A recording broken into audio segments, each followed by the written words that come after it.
Okay, if you're watching this video, you have stained your board and you're ready to apply polyurethane.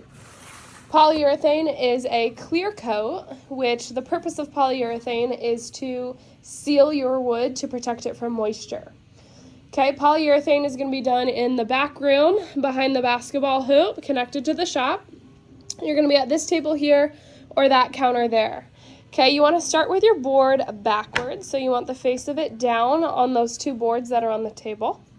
You want a clean foam brush, and you can find the foam brushes in that blue bucket. Okay, you're going to start by just applying polyurethane. Okay, poly is just like paint, to where if you touch it with your fingers, you're going to get a fingerprint in your paint. You want to be able to see what you apply.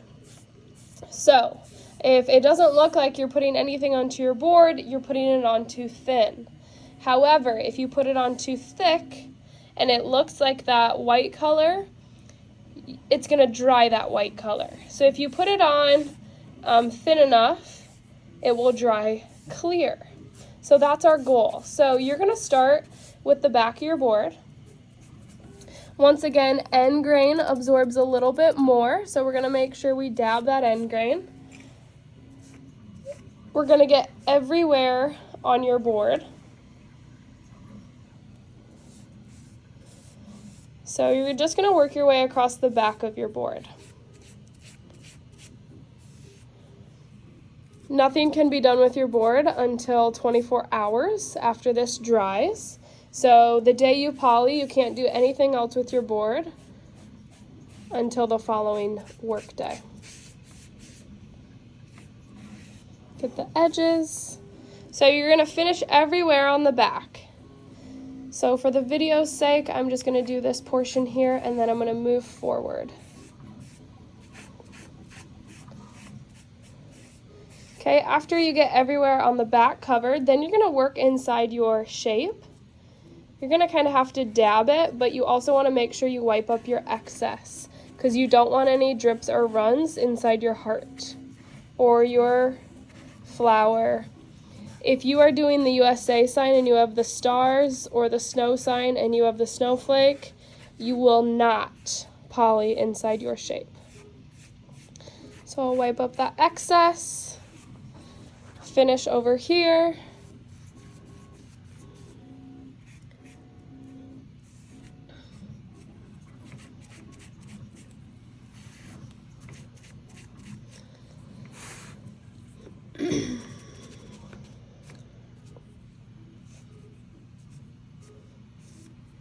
Okay, it also looks a lot nicer when you apply it with the direction of the wood grain.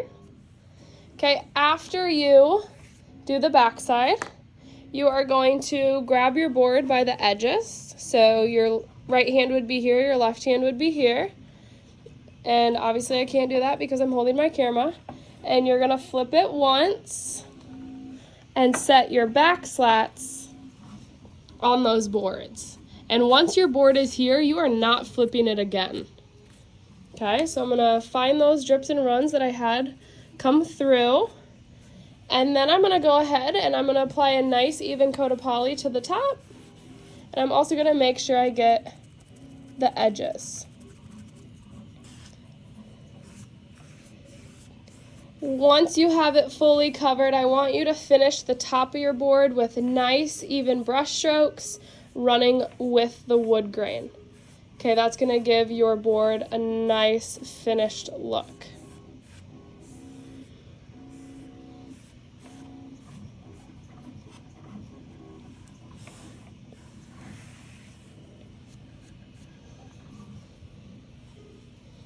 When you are done polying, okay, your brush needs to be rinsed out.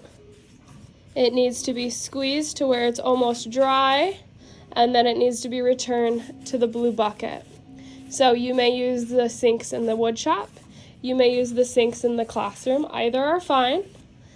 However, when you're rinsing it out, you want to rinse it until the water runs perfectly clear. Make sure you're squeezing the brush, getting all of that poly out. Then when you go to dry it, you want to squeeze it with some paper towels to make sure you squeeze out all that excess water. Okay, your brush should be pretty much dry when you return it to that blue bucket.